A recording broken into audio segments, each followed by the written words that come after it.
Um, Serious matters, the death of David Kelly and the events of 2003. As you've heard, I gave up a year of my front bench role to look at this matter. And I did so because it seems to me the events of 2003 are of critical importance to this country still, in terms of how we are run, how those responsible for government behave, what the morality or otherwise of those in government is. And there is unfinished business from 2003. There's unfinished business in terms of the Iraq War. There's unfinished business in terms of David Kelly's death. We have an opportunity to pursue that now because the Chilcot inquiry is now underway. That's allegedly an independent inquiry to investigate the run-up to the Iraq War, the war itself, the conduct of the war, and the aftermath. I've met Sir John Chilcot, and I've raised with him issues of concern to me, including David Kelly's death. It's unfinished business because what happened in 2003 was a disgrace to this country, an affront to democracy, and cannot be allowed to happen again. Those responsible must be brought to book. Let me run through that in some detail. You may recall in the run-up to the war in 2003, we were told in increasingly strident terms by Tony Blair and Alistair Campbell and others how the threat from Saddam Hussein was increasing, how it was necessary to try to head off these weapons of mass destruction which he had, how the UN had to be engaged in a desperate attempt to avoid war, and how at the last minute it was not possible to avoid war, and very reluctantly we had to go and undertake that overseas expedition. Of course, the truth is entirely different to that. Tony Blair was asked on the 8th of July 2003 by the Liaison Committee, that's the senior committee of committee chairs in the House of Commons, when it was he decided to go to war. He said, "I decided that we could not avoid conflict in the few days before the vote on 18th of March, because it was then that it was obvious that we could not get a second UN resolution that delivered an ultimatum to Saddam. Up until that point, I was still working to avoid the conflict." So we're led to believe by Tony Blair that he decided only 3 months earlier, or 3 months earlier in March 2003, that was when war was inevitable. Interestingly, subsequently, there emerged in the Sunday Times a memo written by Matthew Rycroft, the Prime Minister's private secretary, taken in July 2002, which was headed, "This record is extremely sensitive, no further copies should be made," which is doubtless how it got to the Sunday Times. And it reports on the discussions between Sir Richard Dearlove, then the head of MI6, quaintly known as C, and this is what he is recorded as having told Tony Blair and the cabinet, or elements of the cabinet. C reported on his recent talks in Washington, "There was a perceptible shift in attitude. Military action was now seen as inevitable. Bush wanted to remove Saddam through military action, justified by the conjunction of terrorism and WMD. But the intelligence and facts were being fixed around the policy." July 2002. And what was the response of British ministers to that assessment from the head of MI6 at that point? Was it horror that the Americans were going to break international law? Was it a determination to use our so-called special relationship to rein them in? No, this is what Jack Straw, as Foreign Secretary, is recorded as saying in July 2002. It seemed clear that Bush had made up his mind to take military action, even if the timing was not yet decided. But the case was thin. Saddam was not threatening his neighbors, and his WMD capability was less than that of Libya, North Korea, or Iran. We should work up a plan for an ultimatum for Saddam to allow back in the UN weapons inspectors. This would also help with the legal justification for the use of force. So there's no doubt that ministers had decided in July 2002 to go to war. That's absolutely clear. At the very latest, they may have decided even earlier than that. And what happened after July 2002 and between then and March 2003, was a whole series of dossiers were produced, the famous dodgy dossiers, designed to convince parliamentarians and the public at large that the threat from Saddam was increasing and that military action was to be inevitable. That was a disgraceful deception when we were told, first of all, that no war had been decided upon, and there had been, and then information was manufactured to justify the case for war.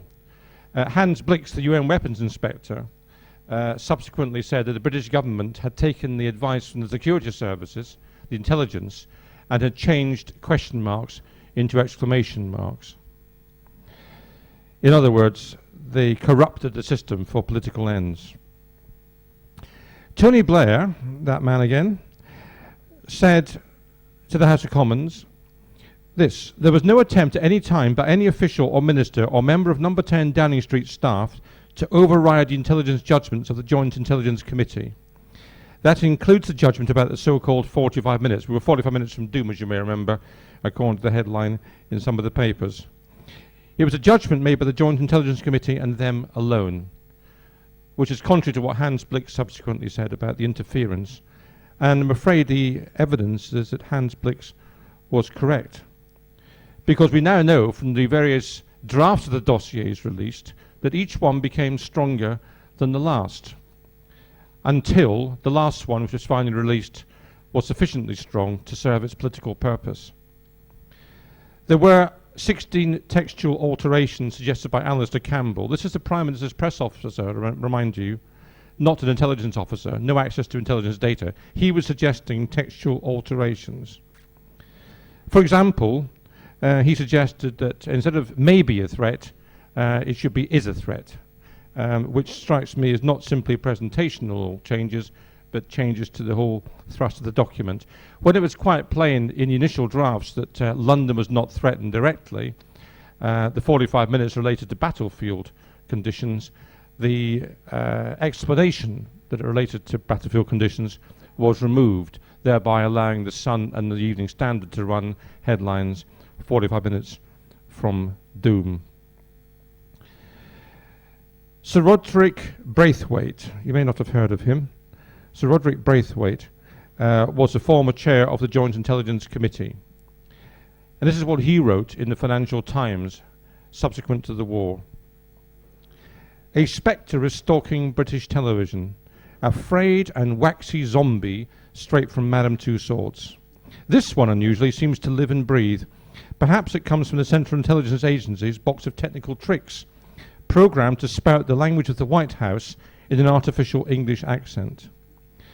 There is another possible explanation. Perhaps what we see on television is the real Tony Blair, the man who believes that he and his friend have the key to the horrifying problems of the Middle East.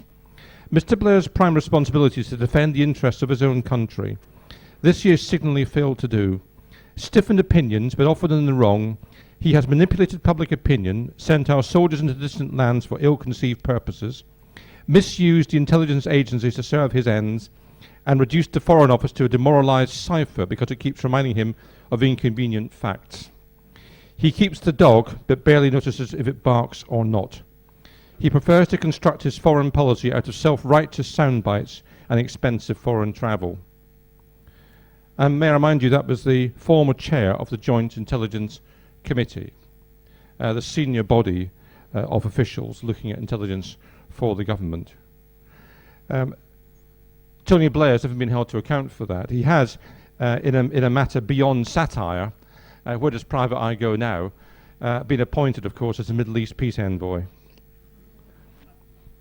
So we then had a Hutton inquiry. The Hutton inquiry was set up following the death of David Kelly, officially to look into the circumstances surrounding the death of David Kelly, to which obviously I'll return in a lot of detail in a moment. But what Lord Hutton did with his inquiry was to spend the time discussing whether or not the BBC was at fault for the situation which has arisen, including David Kelly's death, or whether it was in some way the government. And surprise, surprise, Lord Hutton concluded that the BBC was guilty of everything and the government was guilty of nothing.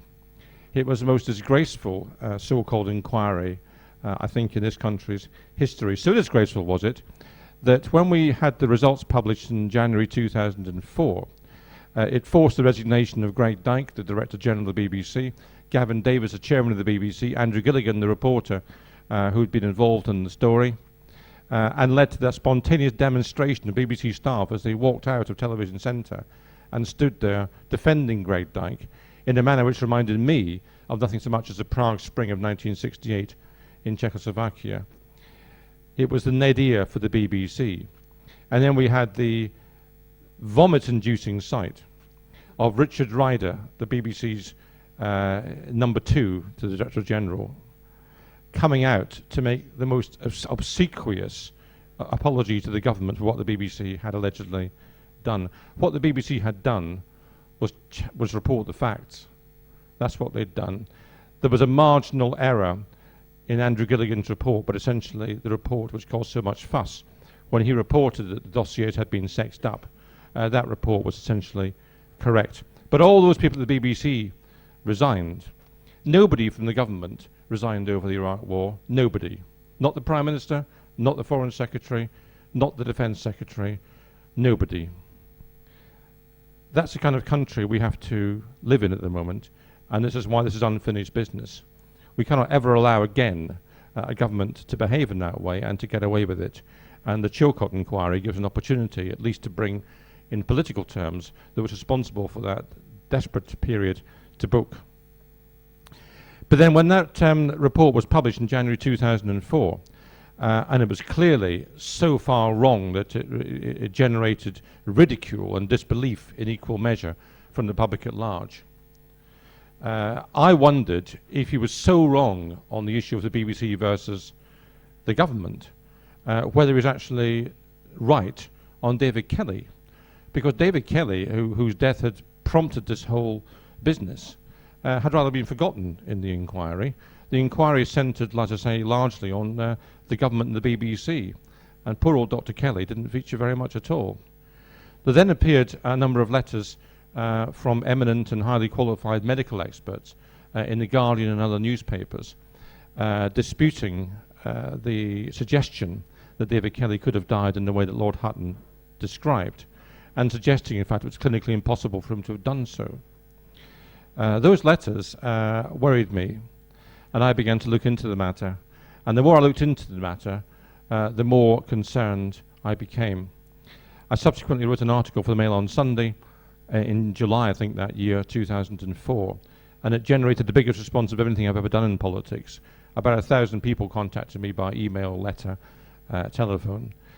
All bar 2 were supportive of the concern I expressed and urged me to go on with my investigations. The public clearly weren't convinced by Lord Hutton as far as David Kelly was concerned.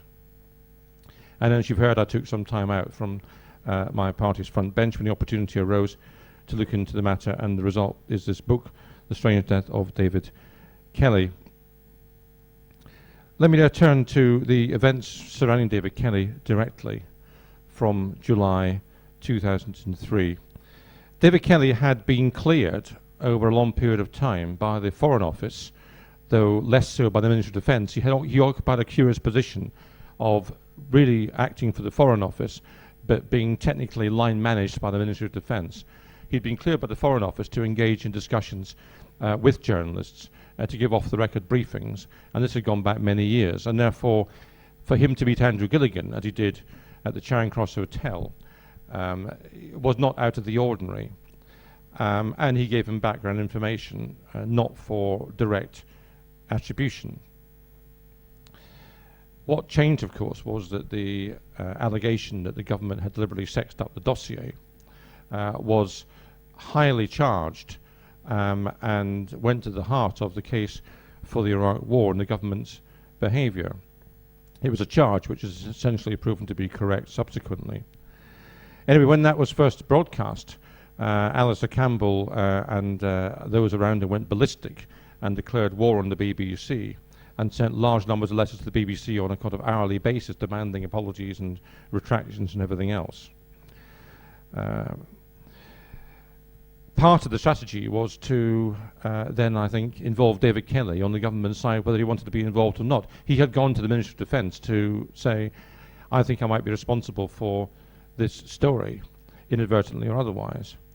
There was then a decision taken, and the evidence for that is in the book, that there was a meeting involving Blair and Jeff Hoon, at which it was deliberately decided to leak Dr. Kelly's name or force it out, in order that he could be used as a pawn in the battle between the government and the BBC. Not a very edifying way to deal with a public servant who'd done immense good for his country and for the world, but that was what was decided by those politicians. Subsequently then he was outed, thanks to Jeff Hoon and others, and that led to his appearance at the Foreign Affairs Committee on the 16th of July 2003, when he faced a difficult time. He wasn't used to the public gaze in that sense, and he was treading a fine line between not making matters worse, I think, in terms of what he said to Andrew Gilligan, while not lying, obviously, to MPs in that session. Now let me give you the official version of events, as Lord Hutton will describe it. The events of that particular committee meeting were harrowing for David Kelly, so Lord Hutton will tell us. He wasn't used to that. He came away thinking his career was at an end. He was very depressed. He then spent a couple of days mulling over it, and on the Thursday he left his house for the last time, carrying with him his boyhood knife and 30 coproximol tablets, with the intention of slitting his wrist, taking the tablets either to aid death or to deal with the pain of the wrist slitting, and there he passed quietly away on Harrowdown Hill. That explanation is wrong in virtually all regards. Let me deal with his mood first of all, and his mood is if you like, circumstantial. It's not possible to always be inside someone's mind, but insofar as we can tell what was in his mind, he was certainly not suicidal. First of all, those I've spoken to who know him very well, including UN Weapons Inspector's colleagues, close friends, those who live in his village, all will absolutely state that he was the last person in the world to commit suicide. He had dealt with very harsh and difficult episodes, including revealing, forcing out details of an illegal bioweapons program by the Soviet Union / Russia, and indeed the Iraqis in the early 1990s. He was not the person to be intimidated by a bunch of MPs. However, that you might say that we don't know whether that's really what he was like. That's not proof, and I accept that. He went to the Intelligence and Security Committee the next day, on the Wednesday. This is generally not known, but I've got the transcript from that meeting. He gave evidence there. He was in much better form, even cracking jokes. And on the Thursday, the last day of his life, he was sending emails to friends saying the worst was over, how he was looking forward to getting back to Iraq, and he actually spoke to the Ministry of Defence and booked a flight to Iraq the following Thursday. Emails were sent at 11:18, shortly before he left the house for the last time. In addition to that, his wife was ill in bed that lunchtime, and his daughter was about to be married. So it had to be a particularly selfish act, I think, for him to have gone to commit suicide at that point. And all the evidence, circumstantial evidence on his mood, suggests that that was a highly unlikely action for him to have taken. However, that is not definitively proven one way or the other. What is much more difficult to rebut is the clear evidence which can be accumulated concerning the alleged method of death. The knife which he was supposed to have used, we never saw it. It was never produced at the Hutton inquiry, but we're led to believe it was a knife he'd owned since boyhood. It was a sort of gardening knife with a lip on it. It was also a blunt knife. It was the most curious weapon to use if you were out to try and kill yourself. We're told that he cut the ulnar artery. The ulnar artery, for those who aren't medically qualified, and I wasn't and still not, but I learned about the ulnar artery, is in your hand here. It is only accessed by cutting nerves and tendons. It would have been particularly painful to have cut through nerves and tendons to get to this artery, particularly using the knife which I've just described. It's also an artery of matchstick thickness, and therefore, you might think, unlikely to cause death by loss of blood. Particularly as you use a blunt knife, the wound will heal up more quickly than if you use an absolutely sharp knife. I asked the national statistician, Karen Dunnell, how many people had died from cutting the ulnar artery in 2003 in the whole of the UK. The answer, you may be surprised to know, is one, presumably Dr. Kelly. If you want to, and I'm not suggesting you do want to do this, but if you were to want to cause death by loss of blood, then the suggestion is you might cut your arm this way and put it in hot water. I'm told that's the way you might achieve death. Don't try this at home, as you used to say on Blue Peter. Many people will assume that what you should do is, in fact, to cut the radial artery across here, and that's what they'll do on television programs. And that, of course, will cause the loss of blood to a far greater degree than it would cutting the ulnar artery. Interestingly, a study of US prisons and attempts by US prisoners to kill themselves by cutting the radial artery in the 1990s showed that I haven't got the figure in my head, I think of 1 out of 279 prisoners only was successful in killing themselves by cutting the radial artery, which would have caused a loss of a great deal more blood than cutting the ulnar artery. So even that is uncertain, at the very least, to cause death. It's also the case if you cause a wound of any significance, blood will spurt out because the heart obviously is still beating and pushing the blood round. So you might think, might you not, that in those circumstances there'd be rather a lot of blood around Dr. Kelly's body if he's supposed to have bled to death. Not an unreasonable assumption. Yet when the paramedics arrived on the scene in Harrowdown Hill, they weren't actually clear how you were supposed to have died. Why was that? Because there was no blood. There was no blood evident. The only blood on his clothing was a small spot of blood about the size of a 50p piece on one knee, and his left arm had been was blood soaked. Consistent, I might also say, with a cut after death rather than one before it. If he was going to have cut his ulnar artery with his right hand, which obviously he would have had to have done, you might have expected blood to have spurted up and to cover his right hand and his right sleeve. Not a single drop of blood, not one, was found on his right hand or his right sleeve. How can this be? Extraordinary feat from David Kelly to be able to cut in that way and leave not a single drop of blood. And there are some other curiosities as well about this knife and the alleged method of death. I asked the Thames Valley Police in a Freedom of Information request subsequent to the Hutton inquiry, whose fingerprints were on the knife. Do you know what they said? They said to me, I've got it in writing, there were no fingerprints recovered from the knife. Very curious for David Kelly to have been able to cut his ulnar artery without leaving fingerprints. He wasn't wearing gloves either, by the way, just in case you're wondering about that. Mai Pedersen, who was perhaps David Kelly's closest friend, they were Baha'i faith members together. They worked together in Iraq. She is in the US Army. I've spoken to her at some length. She says that David Kelly had earlier on that year injured his right elbow quite badly, and that when they had a meal together in a restaurant, so bad was the injury he was unable to cut steak with his right hand, and yet here we are expected to believe that he chose his right hand to cut with a knife into the ulnar artery. David Kelly knew more about the human body than most people. If he had wanted to commit suicide, he could certainly have chosen a more effective and certain way than a method which had killed nobody so far that year in the UK.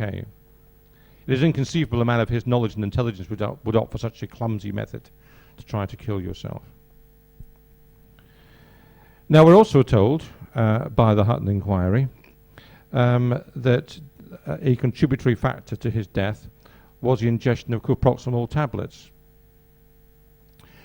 And certainly in his jacket at the scene where he was found, there were 3 blister packs neatly put in inside his jacket of 10 coproximol tablets each, and altogether 29 tablets were missing. 1 tablet, for whatever reason, had been left inside in situ. We are then perhaps invited to conclude that David Kelly must have swallowed 29 coproximol tablets. And yet, the official toxicologist at the Hutton inquiry, Alex Allen, said there was less than half a tablet in his stomach when he was examined. And even if you allow for the possibility that the tablets had metabolized into the bloodstream, he concluded that there was less than half the lethal dose at maximum available to kill him. Coproximol tablets are also implicated in liver failure. Had you taken an overdose of coproximol tablets and failed to kill yourself, you would cause yourself significant long-term liver damage. Again, I don't think it's very likely that someone like David Kelly would have taken that risk. Had he wanted to kill himself, which I don't think he did, but had he wanted to kill himself, I'm sure he wouldn't have chanced long-term liver damage with an uncertain means of suicide. There's another curiosity as well about these coproximol tablets, or quite a few curiosities really, but one of the curiosities is that Maya Pedersen again made it known that David Kelly had an aversion to swallowing tablets. He would avoid doing so. He would take liquid solutions rather than swallowing tablets. So we're invited to believe that David Kelly is suicidal, he's masochistic, and he's illogical. I don't think he was any of those things, as a matter of fact. Now, in order to swallow the tablets, you might think that he would require a good deal of water, because if you try swallowing 29 tablets of coproximol tablets with a long axis, that will require a good degree of water. You might also conclude, as medical opinion suggests, that if you have lost a lot of blood, as we're invited to believe he has done, he's supposed to have bled to death, then the body, in those circumstances, will want to consume water as a compensation. So did he consume a lot of water? There was a water bottle there. It was rather curiously placed, 10 inches from his left shoulder, which is difficult to see how you would put it there. But the water bottle itself was one of those small ones you buy at railway stations for about £1. It was about half full. So we're invited to believe that in order to swallow 29 tablets and compensate for the loss of blood, he actually only swallowed half a bottle of water. The bottle was smeared with blood. So I asked Thames Valley Police whose fingerprints were on the water bottle. No fingerprints were recovered from the water bottle, they told me, which makes you wonder how the blood got on there. Then there's a position of the body. The volunteers who first found the body, the search volunteers, are adamant that the body was propped against a tree, upright, with the legs spread out and the back against the tree, or at least the head against the tree. And indeed, I suppose we're going to sit in the wood, and if you are going to kill yourself, then that's a logical position to be in. What then happened was that a police officer came along called D.C. Coe. He was left with the body for 25 minutes. And when the paramedics arrived, after D.C. Coe had been there, the paramedics told Lord Hutton the body was on its back, a little distance from the tree. So did D.C. Coe move the body? Well, D.C. Coe was asked about this, and he said he observed the scene from 7 or 8 feet but got no closer. He was there for 20 to 25 minutes. Now, I don't know about you, but even if you're a professional police officer, I think you would take some notes of what happened and what the scene was. 20 minutes is a long time to do nothing in a wood with no distractions, with the body in front of you. I suggest that you might examine the body. Even if you didn't touch and disturb the scene, you would get rather closer than 7 or 8 feet. It seems a rather curious proposition that DZ puts forward. So presumably he did monitor the scene, didn't he? Well, no, because he couldn't tell Lord Hutton if David Kelly had a cap on his head or it was away from the body. He wasn't sure if he was wearing walking boots. He didn't know whether the watch was on the knife or whether it wasn't. Was there water in the bottle? I wasn't sure about that either. He doesn't seem to have recorded very much in his 20 to 25 minutes. But we do know that the scene described by the volunteers who found David Kelly is different to the scene described by the paramedics who came subsequently. Not simply the position of the body, but for example, the volunteers had said that the right arm, David Kelly's right arm, was beside the body. The paramedics said it was on top of his chest. And lots of other changes like that as well. There's also the interesting issue of what David Kelly was actually wearing. Because Acting Superintendent David Purnell from Thames Valley Police told the Sunday Times on the 20th of July that David Kelly had left his house, quote, dressed in jeans and a cotton shirt despite the poor weather. That is sort of backed up by the Guardian the day before, the day after Kelly was found, Saturday's Guardian, and the Observer and the Mail on Sunday, which had him, quote, dressed casually in an open-neck shirt and jeans with no coat. Curious then that a green Barber wax type jacket was found at the scene, his wax jacket, including where the coproximol tablet blister packs were found. Some inconsistencies. You might think that Lord Hutton would want to get to the bottom of this, wouldn't you? You might think that if he's having an inquiry into someone's death, you might want to try to reconcile the various different facts. That, I'm afraid, is not what Lord Hutton sought to do. Lord Hutton, in fact, took a rather interesting approach to the inquiry, as subsequently appeared from a piece he wrote about it in 2005. He wrote this in the Inner Temple Yearbook. Now, it's a racy publication. I'm sure you've come across it, but just in case you haven't, let me read to you what Lord Hutton wrote about his own inquiry 2 years earlier. At the outset of my inquiry, it appeared to me that a substantial number of the basic facts of the train of events that led to the tragic death of Dr. Kelly were already apparent from reports in the press and other parts of the media. Therefore, I thought that there would be little serious dispute as to the background facts. I thought unnecessary time could be taken up by cross-examination on matters which are not directly relevant. That's how Lord Hutton approached his inquiry, in his own words.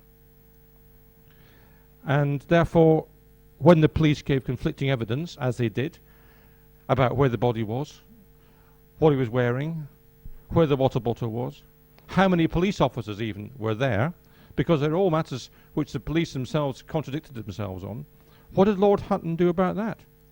Lord Hutton concluded, he noticed the inconsistencies, and when he reported, he said that the fact that there were inconsistencies shows the police were honest in telling the truth.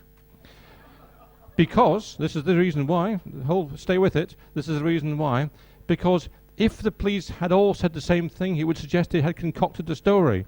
The fact that they all told different events shows that they were honest, but perhaps had poor recollection. That was Lord Hutton's conclusion on that. And then there were interesting moments when it looked like the inquiry might actually get somewhere. Nicholas Hunt, for example, the pathologist, when he was questioned. The first opening salvo to Nicholas Hunt was this from James Dingerman QC, the QC for the Hunt inquiry. Quote, I am not going to trouble you with the details of the toxicology report, was the first thing he said to him. Why not? That's what he's there for. Why not ask him about the toxicology report? He wasn't subject to any cross-examination, despite the curious aspects of the case. He was asked, however, at the end of his evidence, which didn't last very long, if you could tell from the examination if there were any signs of a third-party involvement in Dr. Kelly's death. This is what he said, the pathologist. The features are quite typical, I would say, of self-inflicted injury if one ignores all the other features of the case.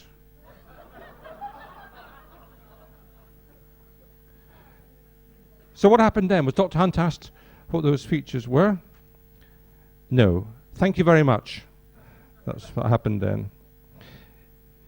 He was asked then, was there anything further he would like to say on the circumstances leading to Dr. Kelly's death? This is what he said. Nothing I could say as a pathologist, no. It's rather a curious answer, isn't it? You think somebody might want to pursue that point, but nobody did. So how was it that we had such a ludicrous inquiry, a joke of an inquiry, which failed to do what any normal process would do? Answer, it was not a proper inquiry. It was a statutory inquiry. It was a non-statutory inquiry. Now, that may sound like a rather technical point, but it's actually terribly important. Lord Hutton was appointed with all due speed. For those of us who don't believe the government sometimes acts fast enough and takes a long time to do anything, take heart from the speed with which Lord Hutton was appointed. According to official event, Tony Blair was in the air on the way from America to Japan, more than halfway there when he was told of the Dr. Kelly's body being found. This is the official version. He then spoke to Lord Falconer, the relevant minister, and to Alistair Campbell. It was decided that there ought to be an inquiry into Dr. Kelly's death. It was concluded that Lord Hutton would be the appropriate person to chair that. It was necessary to sound out the Master of the Rolls to see whether he was in agreement with that. It was then necessary for Lord Falconer to go to visit Lord Hutton to discuss the matter with him, at which the terms of reference would be agreed. Lord Hutton then had to agree the terms of reference and mull over the matter. He then had to agree. Lord Falconer had to appoint him, and it had to be reported back to the Master of the Rolls and to Tony Blair. And you know what? All this happened before Tony Blair actually landed in Japan. Astonishing speed with which the government can act when it wants to do so. But of course what that did mean was that when the stories in the papers were written that day, they were written about the establishment of an inquiry, not about the circumstances surrounding David Kelly's death.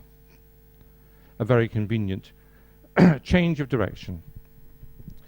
Now, in this country, if you believe in the rule of law, we have something called a coroner's inquest. And when somebody suffers an unexplained or violent death, there is an inquest.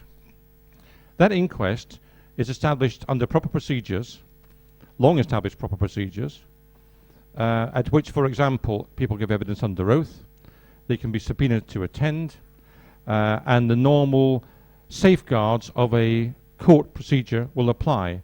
The rules of cross-examination, for example, and the hurdles required to reach verdicts. For example, in a coroner's inquest, you have to be convinced beyond reasonable doubt, that's the hurdle, before you can bring in a suicide verdict. Beyond reasonable doubt. I just wind you back for the last 10 minutes and ask you whether you think this is beyond reasonable doubt in this case. But of course we didn't have a coroner's inquest, because the Oxfordshire coroner, Nicholas Gardiner, began to look at the matter, as indeed he would. It was within his bailiwick, within his jurisdiction. But then what happened? Lord Falconer, a government minister, who'd been in touch with Tony Blair, of course, about Lord Hutton's appointment, told the Oxfordshire coroner he was being replaced in this matter by Lord Hutton. But the Oxfordshire coroner said, well, I'd like to carry on a bit further. But then Lord Falconer wrote to him and said, I'm bundling you off the case. You must stop your work now. And I've got those details, I've got those letters, because Harriet Harman very helpfully released them to me under the Freedom of Information Act. So we know what Lord Falconer wrote to the Oxfordshire coroner. It's all there in black and white. Now, I don't know about you, but I'm not particularly comfortable with a government minister telling a coroner to get off the case when it's a significant death like this. But that's what happened on this particular occasion. And Lord Hutton was appointed. And Lord Hutton was appointed under the Coroners Act 1988, under a provision which has been not very often used. Now, that provision was brought in by the then Conservative government for actually quite a sensible reason. Because when you have a situation such as, say, a train crash, and you have multiple deaths, all of which have the same cause, then it's actually more efficient and less heartrending for the individuals involved, the family members and so on, if the matter can be dealt with as one inquiry rather than having a series of repetitive inquests. So that provision was brought in to deal with that situation.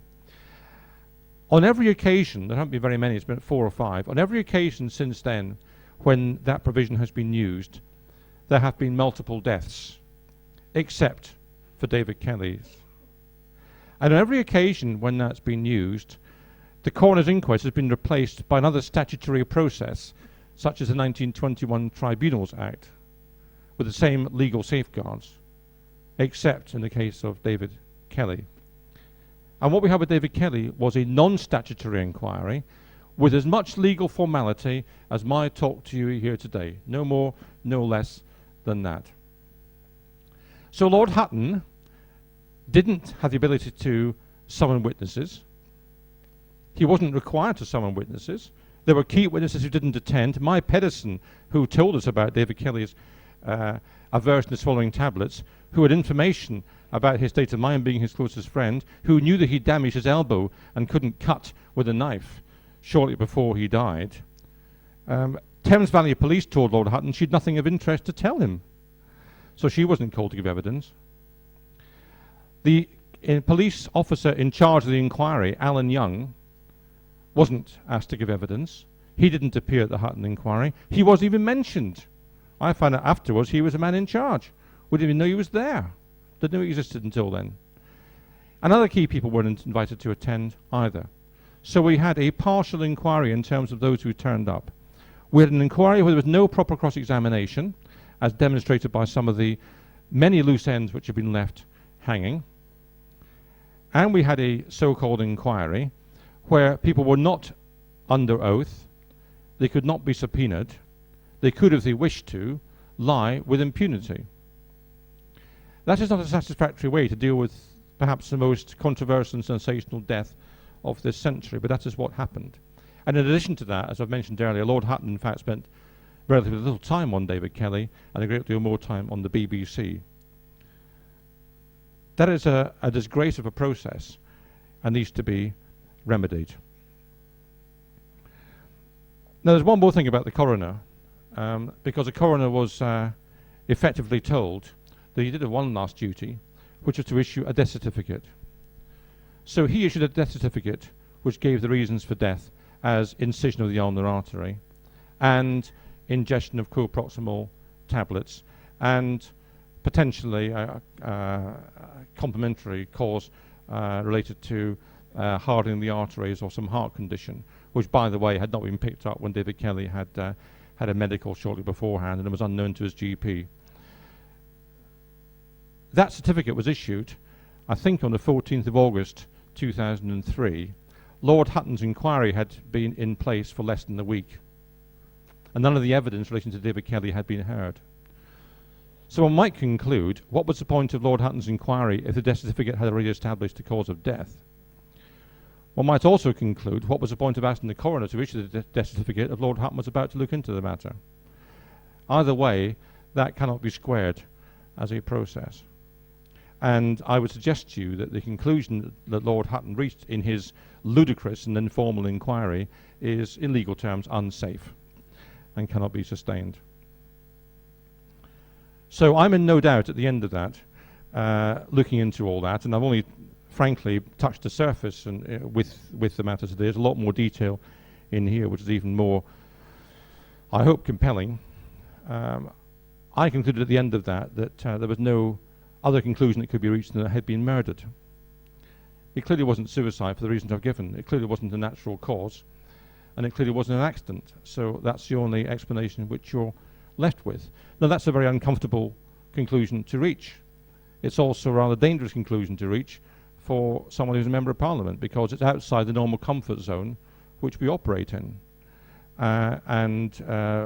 Although many of my colleagues will tell me sotto voce they agree with me, they don't want to come out and say so very much publicly. It's a dangerous place to be in terms of political credibility. But I have to go with where the facts are. You can't disavow the facts. They are as they are. I then went on to look into who might have caused David Kelly's death and for what reason. And that was much more difficult, obviously. If you find somebody metaphorically with a knife in their back, it's not difficult to conclude they've been murdered.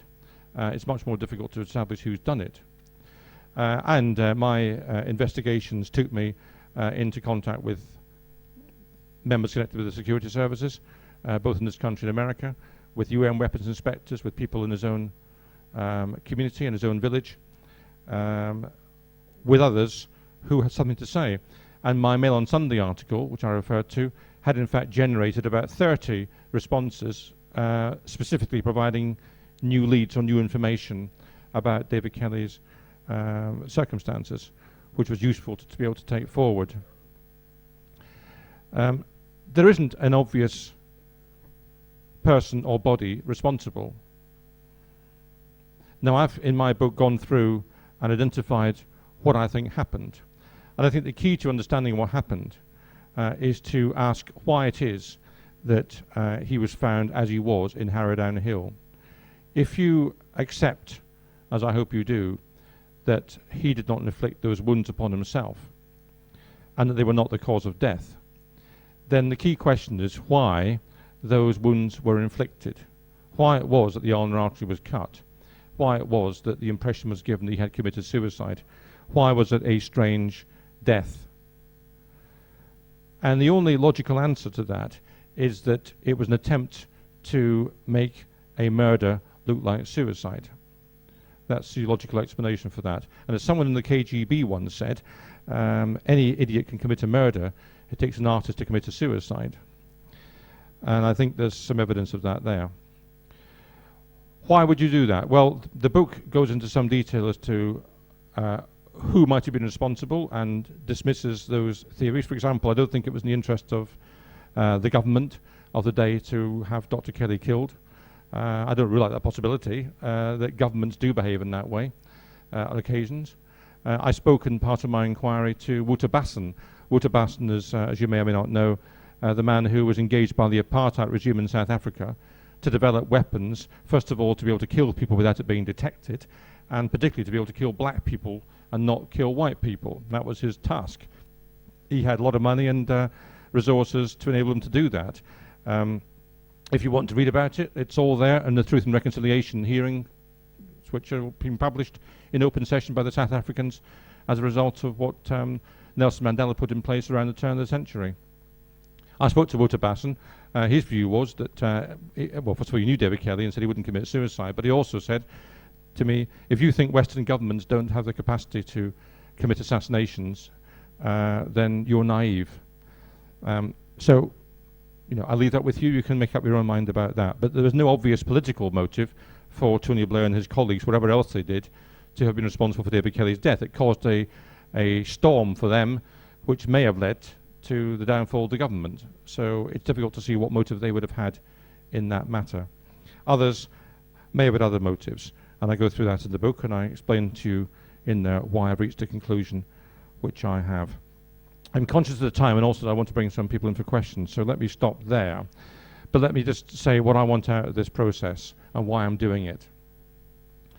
I want three things. First of all, I want a coroner's inquest. I've indicated in my book what I think happened. I've indicated why the conclusions Lord Hutton has reached are wrong, but I don't pretend that I'm a replacement for a proper legal process. I'm not. But I think there should be a proper legal process.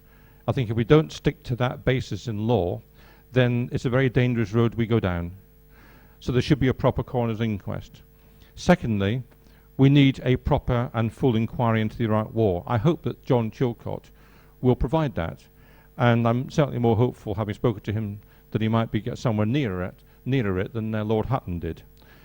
But we need to bring to book those who lied to us, including our Prime Minister. He can sue me if he wants, who lied to us in 2003 about what was the position regarding Iraq. Those people need to be brought to book.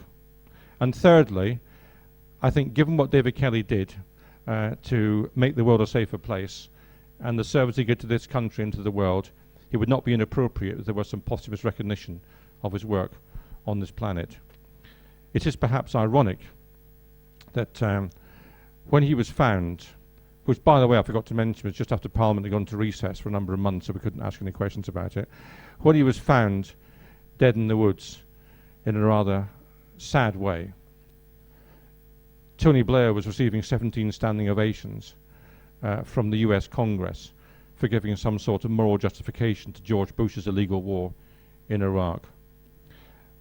one can't help thinking that there's something rather unjust about that comparison. I would like to see David Kelly recognised for the work he did, because while Blair and Bush were causing wars, David Kelly had actually done quite a lot to avoid them. He was the one who had taken away the weapons of mass destruction, not Blair and Bush, and I think that should be recognised.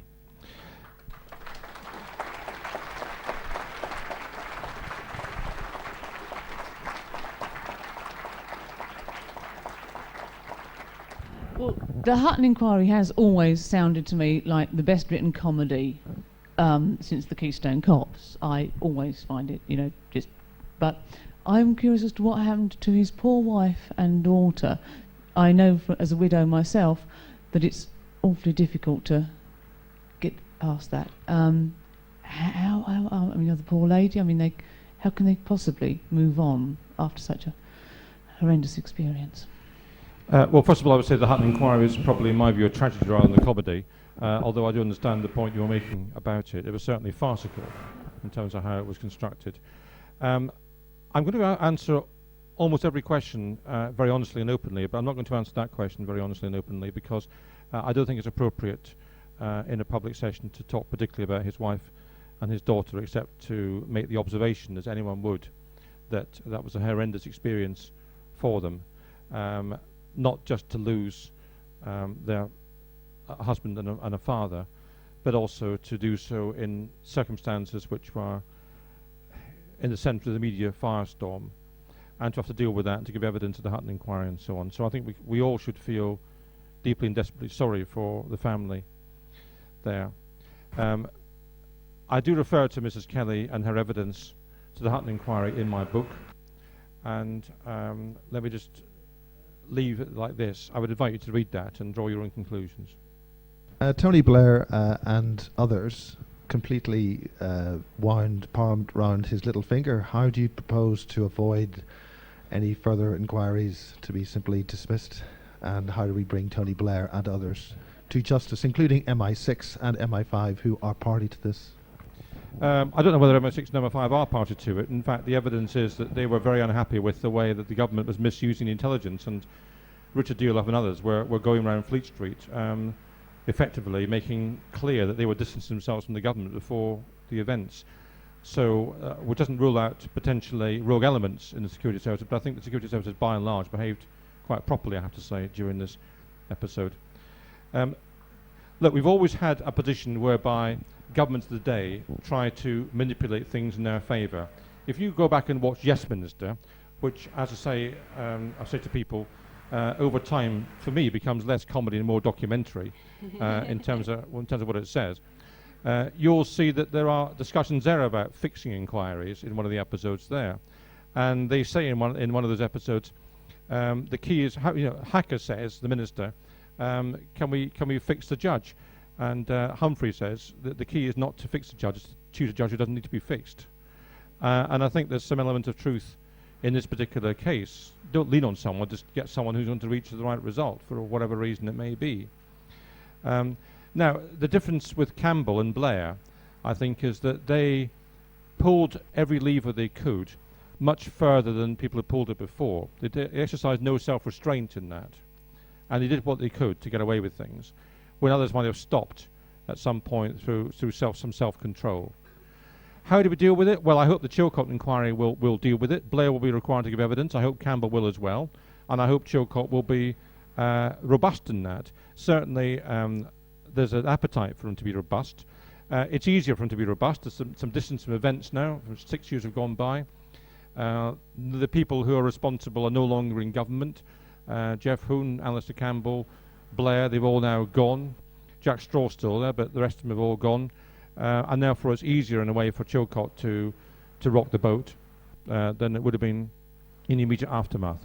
And I think we should all try to, all of us in politics, we try to make sure the Chilcot inquiry is robust and ensures that the right questions are asked. And I know that a number of politicians have had meetings with John Chilcot to make that very point.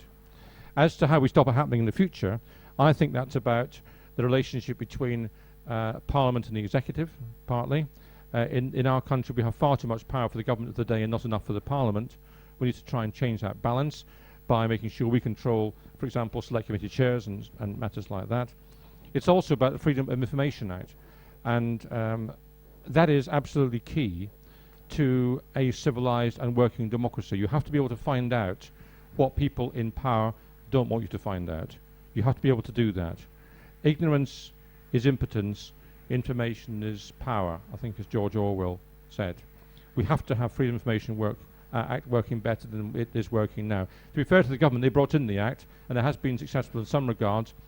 The one occasion when the Information Commissioner has been vetoed, because the government reserves the power to do so, the only one occasion since then has been, guess what, over releasing the minutes of the cabinet minutes on the Iraq war. That's the only occasion so far. I don't know how much more corrupt our state can get.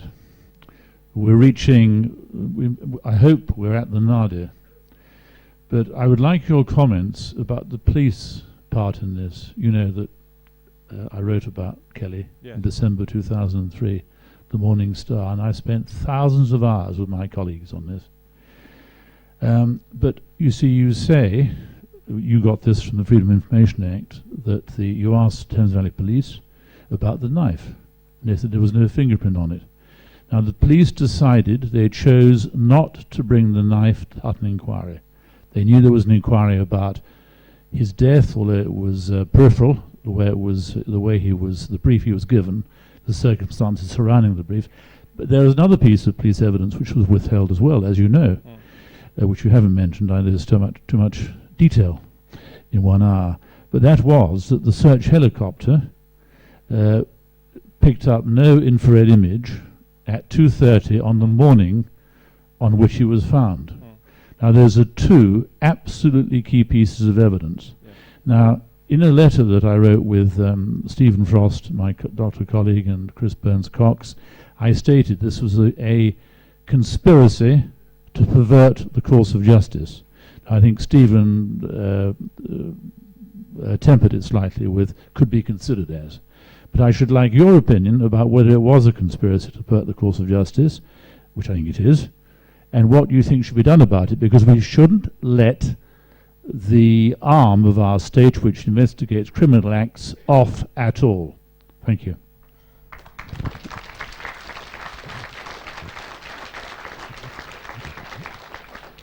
David, thank you for that. And as you may have gathered, David was one of the medical experts who has been robust in challenging the official conclusions, and I'm very grateful to him and his colleagues for doing so over a long period of time. It's been very important to have that expert knowledge to back up my concerns and those of others. There are a lot of issues about Thames Valley Police, to be perfectly frank, in terms of how they looked into this matter. The helicopter you refer to, you might also be aware, I'm sure you are, David, and others may not be aware, that the official version given to the Hutton inquiry as to where the whole helicopter came from and what time it was out was contradicted subsequently when I asked parliamentary questions to the Ministry of Defence in Parliament, which gave entirely different information. And then, as you say, we now know it had heat-seeking equipment on board and went over the spot David Kelly was supposed to have been found without detecting him.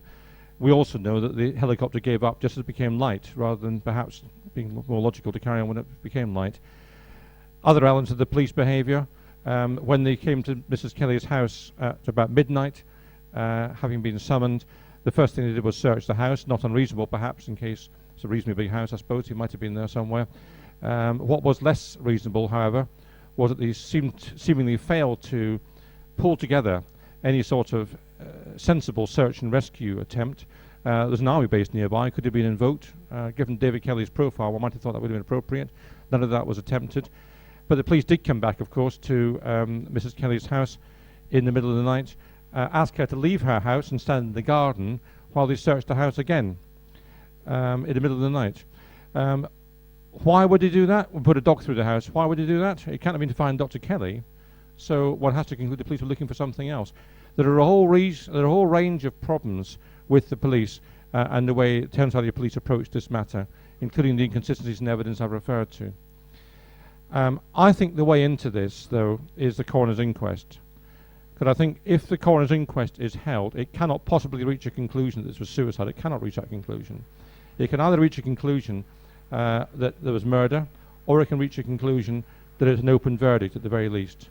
And if it reaches the conclusion of an open verdict, then that invites the reinvestigation of the matter, and that puts pressure on Thames Valley Police. So I think that's the way we go. The files are all still there. I gather they haven't been destroyed, so it's possible to reopen this matter. I've tried to persuade Thames Valley Police to look at it again. They won't, of course, do so. I've spoken to friends of mine in the police, one or two chief constables I know, who are frankly horrified by what they know of the case. But the issue is with Thames Valley Police is in their jurisdiction, and therefore the only pressure can come from outside, and I think that has to come from a coroner's inquest. My name's Alan Elkin. I read your book last year, which I found absolutely thorough. I also was very, one of the reasons why I was attracted to the book was that David and I were schoolboy friends, and then we acquainted ourselves between the Gulf War and the Iraq War, and we were going to meet and sort of chew the fat over a meal after many, many years. So I found David's circumstances very sort of poignant and odd and emotional. However, putting that apart, one of the other, apart from your book, I was ever so pleased to read recently that 13 doctors had supported the case that David had not committed suicide. Now, of course, there is the overriding matter that David was, I think without hesitation, without exception, accepted as the world's foremost expert on chemical warfare, etc., and was held in high esteem by anybody and everybody in the scientific world. And I do remember reading, I think it was editorial in the New Scientist at the time of his death, saying, or it might even before, saying how bad, how appalled the magazine was on behalf of scientists around the world, of the way he was treated. That he was treated as just a minor minion as opposed to the top dog. Now, I've not read of any mass outcry, official outcry by the scientific world as to the way David's death has been treated and the way his reputation has been sullied. Have you heard of any such reaction? Because I think it's almost as if this government is also, not only sort of perverting police procedures, coronary procedures, etc. Are they damping down the scientific world and the BBC and saying, "Shut up, we're in control, leave us alone"? I think there is an element to which governments don't like independent scientific advice. They say they do, but they don't actually like it. And certainly, if you're a climatologist in the US in recent years under Bush, your life was made very difficult indeed when you said there was such a thing as climate change. You might ask whether Professor Nutt was giving independent scientific advice on drugs. Whether you agree with him or not, it doesn't particularly matter. He's entitled, in my view, to give independent scientific advice. David Kelly was extremely high up the tree. There's no doubt about that. And to suggest he was a Walter Mitty figure, which is how Number 10 briefed against him afterwards, because they did, was a disgrace and inaccurate. I've got in front of me, it's in the book here, reproduced, his Ministry of Defence vetting clearance. Regular and constant access to top secret information of UK origin. Any access to top secret information of US origin. Any access to top secret International Defence Organisation information. This man had access to material which virtually nobody else did in this country. He was respected across the world and trusted across the world for what he had done. Your question was there a mass outcry from scientists? No, there wasn't. But there was a great deal of muttering and mumbling and odd letters here and there. It wasn't coordinated, but I'm in no doubt that the scientific community was unhappy with the way his name was besmirched.